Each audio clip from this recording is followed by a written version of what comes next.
Tonight on Connecticut's news station, concerns about women's safety after a video shows an attack in a Florida apartment's gym. We'll look at ways that women are protecting themselves. Also, a jury finds a Connecticut man guilty of murdering a 93-year-old woman more than 3 years ago. Details ahead on that case. And concerns about cancer from toxic materials in school construction in one Connecticut city. We'll hear from people demanding answers from the city and the school district. Now at 10, this is Fox 61, Connecticut's news station. And we begin here at 10 with concerns about women's safety after a video shows a woman attacked right at her own apartment's gym.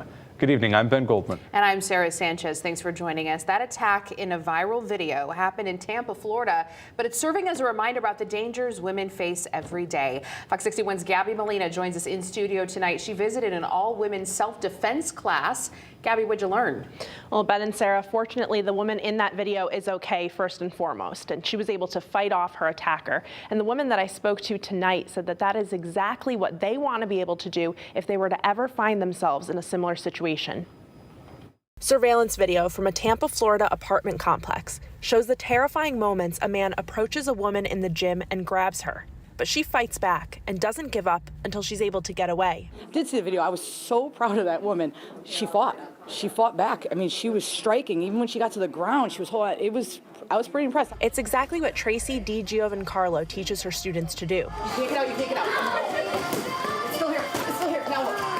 Good. She leads a women's self-defense class at East Coast Training Systems in Waterbury, with the goal of giving women the skills to defend themselves in a dangerous situation. Self-defense isn't anything fancy. There's no spinning crescent kicks and crazy stuff. It's quick, efficient, dirty. Get in, you get out. The most important thing is for you to get out. And unfortunately, it's a concern at the top of many women's minds. It's a crazy world out there, and I just want to feel a little more protected being a young, small girl in a crazy world. And while the viral video happened hundreds of miles away in Florida, it serves as a scary reminder of the dangers women face. I was going to bring it in today and show her and be like, what do I do? Because he got her on the ground in the video, and that's my worst nightmare, is them being like, what do you do when they're on top of you? That's so scary. That's why during the 8-week course, they start with the basics. You're going to throw a front palm and a rear palm, but your hands are going to go directly back to your head, right from one to the other. Yes. Good. And practice how to get out of different scenarios so that women leave feeling confident. Every time that you're striking and you're doing it properly, your brain is remembering it, right? But DiGiovancarlo says she also teaches her students that awareness is one of the biggest tools they can have. Look around, see what's going on around. Is somebody looking at you funny? Is somebody walking at you? Are they approaching you? Notice them before they get right on top of you. Now, the man in that video was arrested less than 24 hours after the incident. He was charged with sexual battery, false imprisonment, and kidnapping. In the studio, Gabby Molina, Fox 61, Connecticut's news station. It's an important story, Gabby. Thank you. We are following breaking news tonight from East Hartford, where a man is accused of sexual assault. And now police are investigating if there are more potential victims. Fox 61's Brent Harden is in the breaking news center with more on this investigation. Brent. Yes, Sarah and Ben, police say 2 different complaints were made to East Hartford police within a month, but police are now asking the public to come forward to see if there are more alleged victims. Now take a look at 24-year-old Mu Ta. Police say on January 15th, someone reported being sexually assaulted in East Hartford by a man driving a burnt orange-colored Dodge Avenger. Police also say the victim reported the suspect used a firearm during the alleged assault. And then a month later, a similar incident was reported where multiple victims told police they were driven from Hartford to East Hartford. And in this case, no one was sexually assaulted, but they claim the suspect threatened them with a gun and told them he was a police officer. Now, this is a photo of a vehicle that police say is similar to the suspect's vehicle. It's not the vehicle itself, but police are asking anyone who may have seen this vehicle or has seen any other possible incidents to come forward, especially if anyone may have allegedly been assaulted by Ta. And police say Ta is being held on $750,000 bond for various charges. In the Breaking News Center, I'm Brent Harden, Fox 61, Connecticut's news station. Guys, back to you. Thank you, Brent. Let's check in with Chief Meteorologist Rachel Frank for a first look at the forecast. Hey there, Rich. Hi, it's been a wild day. We started off with rain and temperatures near 60 degrees, and now temperatures are crashing. The wind has really picked up over the last several hours, and we even had areas of rain, snow, and sleet come through earlier. That is over now. This is what the radar looks like right now, and roads are okay as well. The winds are helping to kind of fan the roads off as temperatures drop below freezing. We still have gusts anywhere between 15 to 35 miles per hour.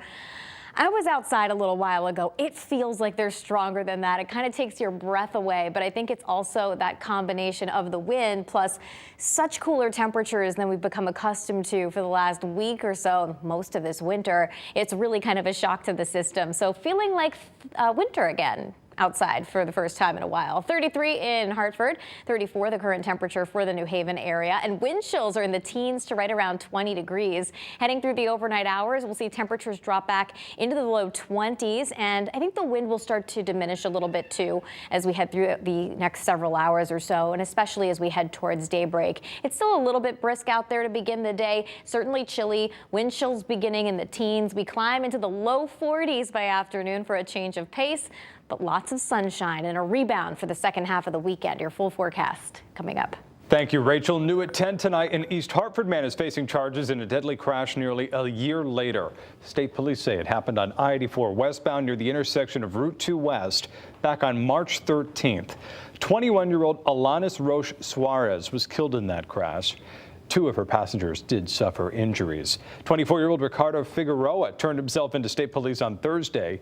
He's facing 6 charges, including second-degree manslaughter and DUI. He's been released on $125,000 bond. He's due in court on March 6th. Well, new at 10, a jury convicts a man of murdering an elderly woman in her Stamford home more than 3 years ago.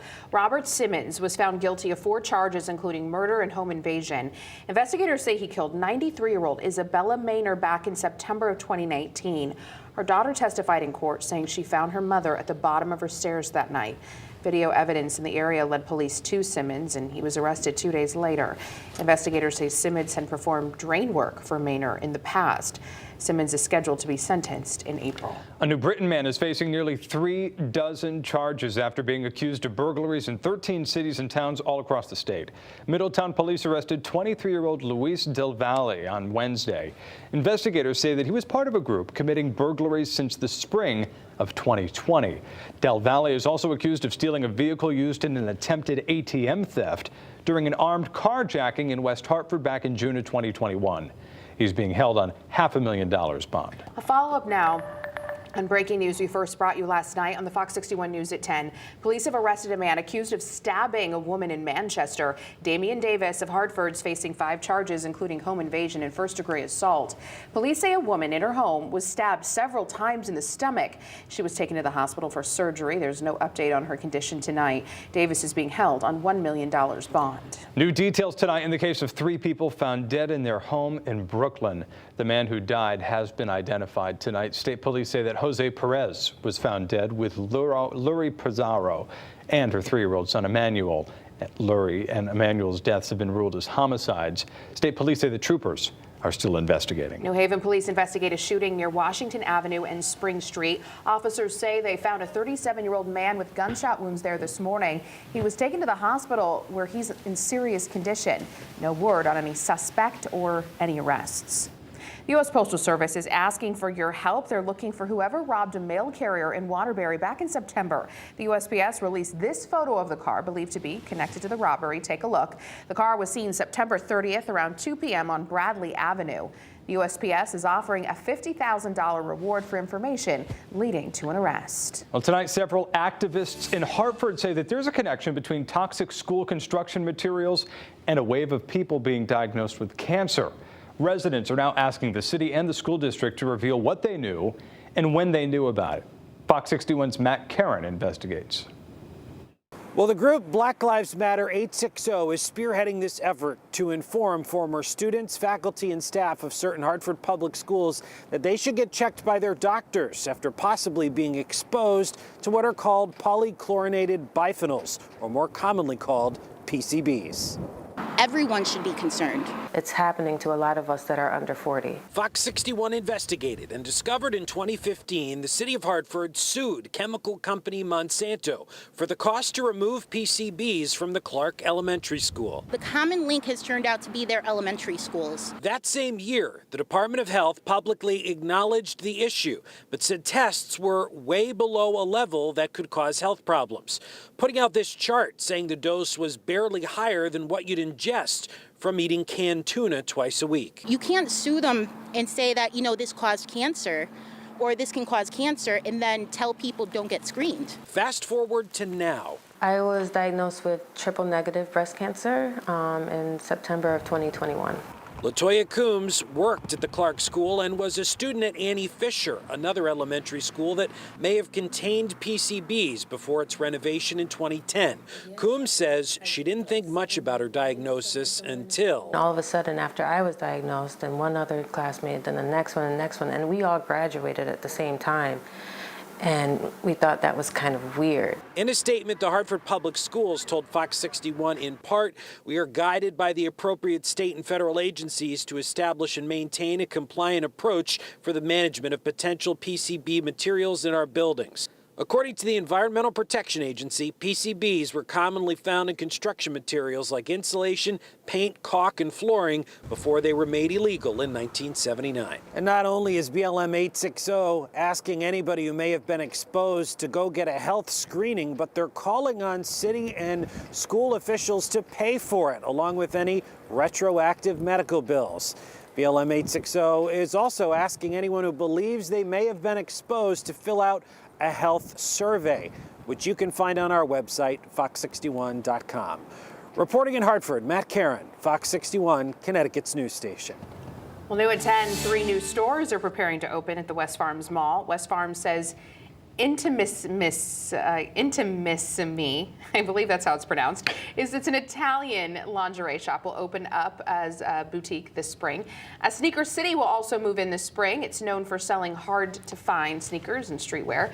And this fall, Alo Yoga will also open. The store specializes in premium yoga clothing. West Farms also says a Pizza Hut will open up in the center court this week.